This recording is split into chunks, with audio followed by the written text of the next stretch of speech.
Vous ne devez jamais approcher de votre mère parce que elle est méchante, puis elle va vous enfermer dans la cave et puis vous ne reverrez plus le jour.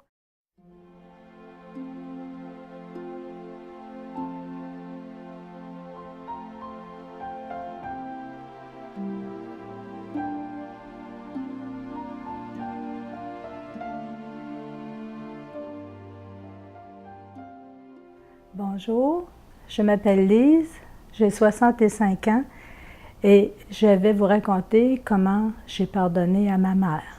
Ma mère et mon père ont décidé de se séparer, alors on a dû aller chez mes grands-parents parce qu'ils ont accepté de prendre soin de nous. Alors c'est sûr qu'à 4 ans, tu ne sais pas trop ce qui se passe, là. Tu fais ce que les gens te disent de faire. Je n'ai pas eu de contact avec ma mère parce que c'était défendu. C'est que lors de la séparation, les grands-parents et mon père nous ont dit, vous ne devez jamais approcher de votre mère parce que elle est méchante, puis elle va vous enfermer dans la cave et puis vous ne reverrez plus le jour, vous ne pourrez plus revenir chez nous, tout ça, alors vous ne devez jamais l'approcher. Alors, on a vécu dans la peur d'elle, fait qu'on n'a pas essayé de la voir. Et puis quand elle passait dans la rue chez nous, quand elle essayait de nous voir, parce qu'elle essayait de nous voir, parce que malgré tout, on était ses enfants, puis je pense bien qu'elle a eu beaucoup de peine de nous avoir laissés. Et puis quand elle essayait de nous voir, on partait en courant, en criant, puis on se sauvait, on montait dans l'appartement pour se cacher. J'étais vraiment seule. Parce qu'on se retrouvait seuls, les 3 petites filles avec notre père. Donc, là, ça a fait un grand vide et puis je me suis dit, oups, il va arriver quoi maintenant de nous? Elle me manquait en fait surtout parce que à 12 ans, 12-13 ans, tu as besoin encore de quelqu'un à la maison. Tu ne veux pas prendre la charge d'une maison. Tu veux avoir quelqu'un, quand tu reviens de l'école, quelqu'un qui t'attend, un repas de préparé, quelqu'un qui te donne des conseils pour les devoirs, les leçons. Là, il n'y avait plus personne pour ça, là. On se retrouvait toute seule. Puis mon père n'était jamais là. Mon père, c'était l'homme qui devait quand même gagner l'argent pour payer la maison, pour payer à manger, pour tout payer en fait.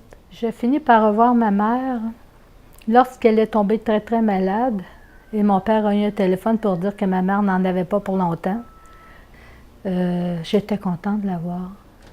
La seule chose, c'est qu'elle a commencé à parler aussi de la deuxième famille qu'elle a eue, avec l'homme avec qui elle vivait quand elle a laissé mon père. Puis elle nous a dit, vous savez, vous avez 3 beaux frères aussi, 3 beaux petits frères, puis j'aimerais ça que vous essayiez de les voir. Puis ça m'a donné un coup. Là, j'étais fâchée et puis jalouse. Je me suis rendu compte que j'étais très, très jalouse de ça. J'aurais voulu qu'elle parle de nous, qu'elle nous demande quand même un peu de nos nouvelles, comment on s'est arrangé ensemble, tout ça. Ben non, c'est pas ça qu'elle a fait. Puis, je sais pas, puis je me suis fermée complètement. Je sais même pas ce qu'elle a pu dire après. Elle en a peut-être parlé, mais là, en commençant comme ça, j'avais juste envie de m'en aller. Je voulais plus la voir. Puis quand elle est morte, il a averti mon père. Papa ne nous en a pas parlé. On se rend compte que ça n'aurait pas dû se passer comme ça. J'aurais aimé ça quand même, aller au salon funéraire, rencontrer sa famille à elle. Elle devait nous aimer beaucoup aussi. Mais on ne l'a jamais su. C'est pas. C'est ça. Ils nous ont pas donné la chance de le savoir. En allant chercher, en faisant des enquêtes, en fait, en allant chercher des témoignages de la famille, puis en retrouvant aussi cette partie de la famille, alors là, ça s'est éclairci. Donc, j'ai pu comprendre. C'est comme si on dit la poussière est retombée. La poussière est retombée. au fil du temps. Et puis, j'ai compris que je ne sais pas vraiment ce qui s'est passé. Puis, il y a toujours les deux côtés à une médaille aussi. Il y a le côté de mon père, puis il y a le côté de ma mère.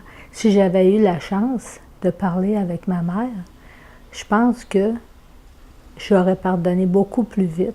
Il faut faire un examen de conscience, se plonger en nous, puis après, on se dit, OK, tu sais, il faudrait que j'en revienne, là. On peut, malgré toutes les embûches qui nous arrivent dans la vie, toutes les choses négatives qu'on peut subir, tout ça, c'est que on peut en venir au pardon.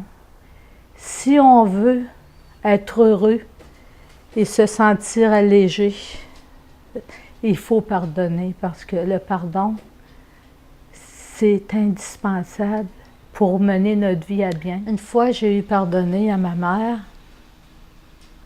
Il me semble que tout était facile. Tout était plus facile. Ma vie était plus belle, plus légère. C'est comme ça.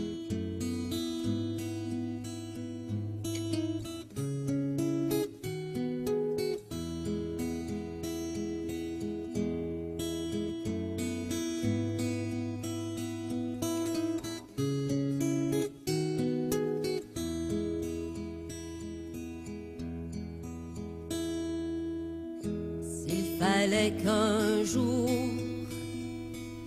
la vie t'arrache à moi, qui consolerait mes peines, où trouverais-je la joie? S'il fallait qu'un jour tu t'en ailles loin de moi, qui guiderait mes pas, moi qui n'aime